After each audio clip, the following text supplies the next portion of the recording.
for our interview tonight. Let's just have a brief look at who Senator Ochilo Ayacko is before we talk to him. We'll begin with his education. In 2016, the senator graduated with a doctorate degree in leadership and change management. Now, in 2012, he graduated with a diploma in nuclear energy. Like I've always emphasized, he's a person who is very well versed on issues of energy. He has a master's in law, LLM, 2010. That was in the year 2010. But in 1998, from the Kenya School of Law, he got, no, this is not the Kenya School of Law, but he graduated with a diploma in democracy and governance. In 1992, postgraduate diploma in law from the Kenya School of Law. And in 1992, he graduated with a bachelor's degree in law from Nairobi University. So how about his political career? His political career began in 1997 when he was elected as a member of parliament for Rongo on an NDP party ticket. And then after that, in 2002, during the NARC wave, is when again he was elected again as MP for Rongo.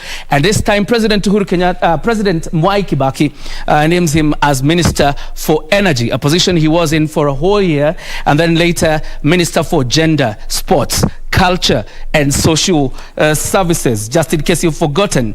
Again, he became the executive chairman. This may not be so very much political, but includes his profession, executive chairman and CEO of the Kenya Nuclear Electricity Board. And in 2015, he was voted as chair of the African Commission on Nuclear Energy. How about in 2017? Governor, that is Senator Ochilo Ayacko, ran for governor in Migori County in the year 2017, but then was defeated by the incumbent Okodho Bado. There was a legal challenge that didn't go too far because the case was dismissed. And after the death of the former senator for Migori County in a by-election in October 2018, Senator Ochilo Ayacko became the substantive senator representing the county of Migori on a no-DM ticket. Currently, he's the vice chair of the Finance and Budget Committee. And what a way to begin this interview, because there's so much debate around the county allocations and whether counties should shut down. Today, there was hue and cry saying that they would shut down, but Treasury released about 40 billion shillings. They say the National Treasury owes them 102 billion shillings. Is 40 billion shillings a tip of the iceberg, or is it enough? Senator Ochilo Ayacko joins us this evening. Senator, karibu sana. Asante sana. Yes. You can say hi to our viewers before we begin. Hi everybody watching KBC. It's good to be with you here in KBC. It's always been my favorite channel. Asante sana. Thank you very much. Probably we begin from there because you're in the Senate, and as the chair of the Finance, Vice Chair of the Finance and Budget Committee, you've seen what governors are saying, that the concept of devolution is under threat because of a friction between the national government and the county governments over county allocations. That is absolutely correct. Mm-hmm. But let me just put a few pieces of information. Yes. I'm also the chair of County Public Accounts and Investments Committee. Mm-hmm. And I went to the School of Law in 1993, not 1992. Okay. So those are corrections that need to be put there. My yearmates, my classmates would wonder why there is false information regarding me. All right. Very well. So it is true. It is correct that we are having a crisis. Government services are hinged upon funding, expeditious funding, adequacy of the funding, so that the government would be able to roll out the budget, execute it in time, and the public who put that government in place would be able to realize the fruits of their elections and the support for the administration of the day. County governments are governments. They are constitutional governments and have constitutional mandates to do certain things. Health is largely devolved. Other areas like agriculture and roads to an extent, water to an extent. So they are important services that are devolved. These services are funded by monies that are allocated by Senate or Parliament to county governments. Unfortunately, national government has not been able to keep its commitment of disbursing funds sufficiently, adequately, and promptly to county governments. Okay. So county governments are rightly claiming that they are being sabotaged and are grinding to a halt. Let me ask you a quick one, because when you look at the whole story, when you look about 3-4 years ago, the delays would only be 1 month or 1 month and a half. Nowadays, it has exacerbated to 4 months. Right now, even if you release this money, it's almost a week to the end of this financial year, which means probably they will not even appropriate the money. As Senate, and in your capacity as the Vice Chair in that very critical committee, what are you doing to solve this impasse that appears to go beyond expected time? We had occasion to meet the cabinet secretary responsible for finance, but of course we were not satisfied with his response.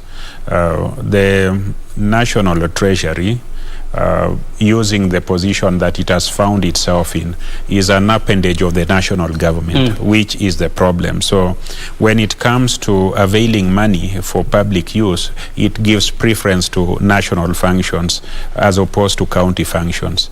I think we need to relook at the constitution and make the cabinet secretary responsible for finance a cabinet secretary responsible for both governments. So you delink it from the national government? Yes, so that that cabinet secretary is not just responsible for national government, but responsible for both national and county governments, because in that office reposes funds that are supposed to be disbursed to counties in a timely way.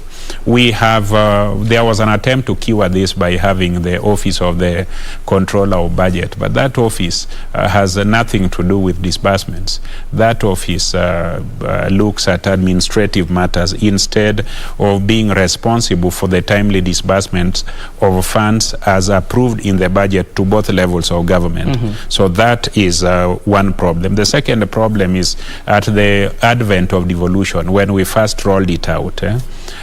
National Assembly, which was in existence before Senate, decided to allocate or to give itself the responsibility over financial matters, a fight that is still ongoing before court. Yes. So when it comes to financial matters, financial legislation and such related matters, the National Assembly has been arrogated upon itself more responsibility than the Constitution conferred on it.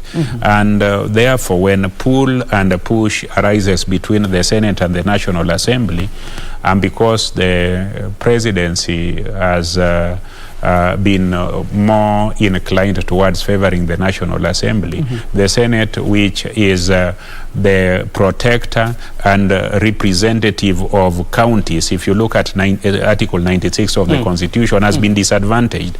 All these matters go to court and they drag.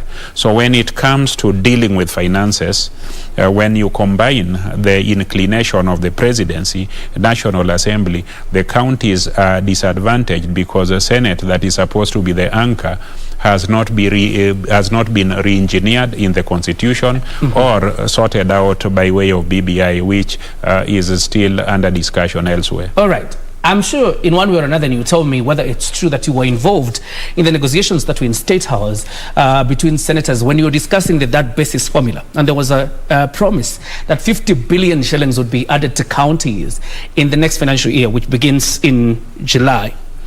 When the budget was read about 2 weeks ago, there was nothing like that in the provision. The allocation is still pegged at 316 billion shillings. I know, of course, the rider was if the economy is functioning well, but the fact that there's not even 2 or 3 billion shillings added to that allocation, what does that say, Senator? Now, if you look at the budgets, strictly speaking, the 70 billion that was promised is factored in the budget. Okay. It is provided for by way of conditional grants that have now been made an integral conditional part of grants. Yes, okay. They have been made an integral part of the budget. So the counties are actually expected to budget on the basis of the added amount. So to the extent that that commitment was made by the president, that commitment has been honored, and it's part of that budget. The problem is disbursement, and the kind of disbursement, the manner in which it's done, has rendered county governments helpless. If you look at the audit queries, the way they are brought before the Public Accounts Committee of the Senate, you will find that pending bills are the biggest challenge to county governments. County governments have a budget.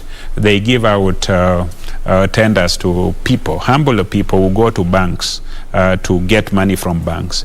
These people are unable to pay for the services that they have outsourced from people who supply them.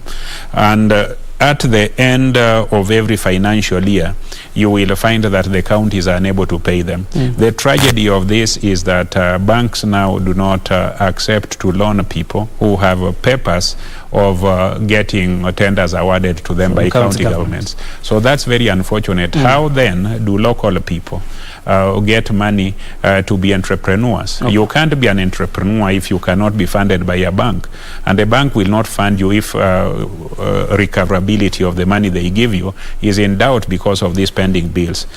You also have people you are obligated to, your workers, be they casual, you are obligated to banks and other institutions. So the counties, owing to the mess that has been created by Treasury, is in quandary, and that is not acceptable. All right. On our question tonight, we were asking you, should counties threaten to shut down every time there are delays in disbursements?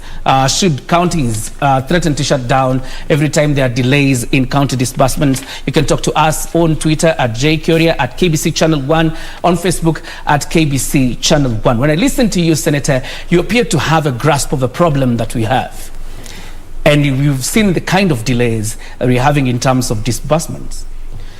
Yet you support BBI with the provision of extra allocation to counties. Where will we get them? The problem is not about allocation. Okay. The problem is that the national government, as I see it today, and as I saw it before the re-election of Jubilee, has never been fully committed to devolution.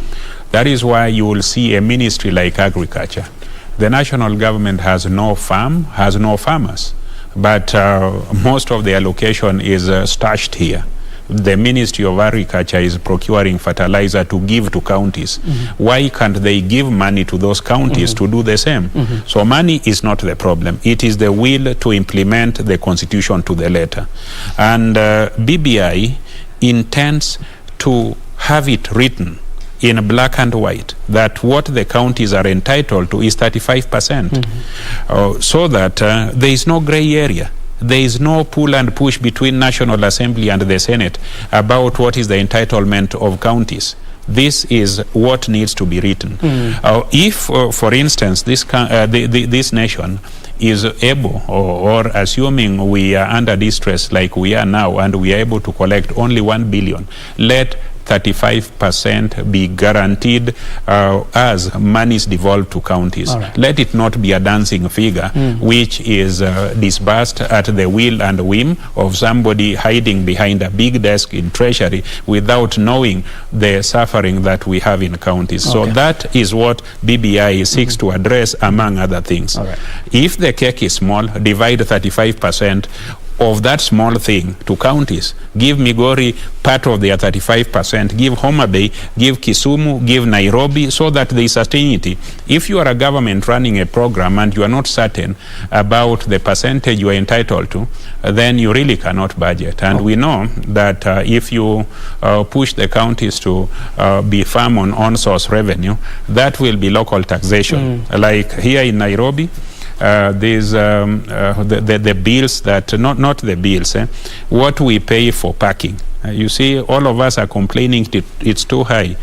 It's too high because Nairobi County government wants to catch up on source revenue by raising it too high. Yes. That is burdening our people, and that is what we need to deal with. All right. As we wind up, because this program is called Extra Mile, the segment, the youngest minister ever for energy. First of all, why did you study nuclear energy? What were you anticipating? I studied the nuclear law in Montpellier. Nuclear law, yes. Yeah, in Montpellier University in France. I studied other areas of nuclear energy in Korea, in the United States of America, in France and other places. And I'm actually a nuclear energy and law expert. The reason I studied this, I had actually decided to be a professional in nuclear area. And at that time, I had made up my mind to quit politics and not to get back to it. The reason I'm back in politics is that out there as a professional, out there as a highly trained Kenyan, the political system, once you have been a politician, the professional world does not appreciate your skill. The bag never leaves you. Not the bag. I'm not the problem. It's how professionals are treated out there. I get to that field, people think I'm a dunderhead. They do not see knowledge and skill in me. So nobody wants to hire the expertise I have. They look at me as a politician, an image we all have. I think we are responsible for the dirt in politics. So if you are a banker and a good one and you get into politics, the banking sector will never accept you back. So you will have to keep being a politician even when your skill and your value is best needed or most needed out there. That confirms you running for Governor Migori County in 2022. Absolutely. This is the job that people seem to accept that I can do. They don't seem to need my other skills for which this country trained me and trained me at a very high premium. All right. There's a president out there probably who will become, after President Uhuru Kenyatta has exited, and you've had Senator Ochilo Ayacko not running for you president. need his expertise. Politics was not his thing, but because of the bias on professionals who become, politicians, and what happens, that is why he has stuck to politics. We hope to see your contribution in the future on issues of nuclear energy and the law thereof. Thank you very much, Senator Ochilo Ayacko. Oh, thank you very much. Tonight. And probably you can say goodbye to the people of Migori and very quickly mention your area. I want to thank all Kenyans who are watching this program and the people of Migori. I want to ask the people of Migori to continue working hard in these difficult times. Ensure that you are not overwhelmed by COVID by following the advice and regulations put out there by government. Thank you very much for inviting me here. That people continue to mask up and follow the COVID-19 protocols. We're taking a breather. Cynthia Nyamai is up next with business, and of course later Richard Munga with sports. Thank you very much for watching. We'll be back, of course, to say goodbye. Don't go too far.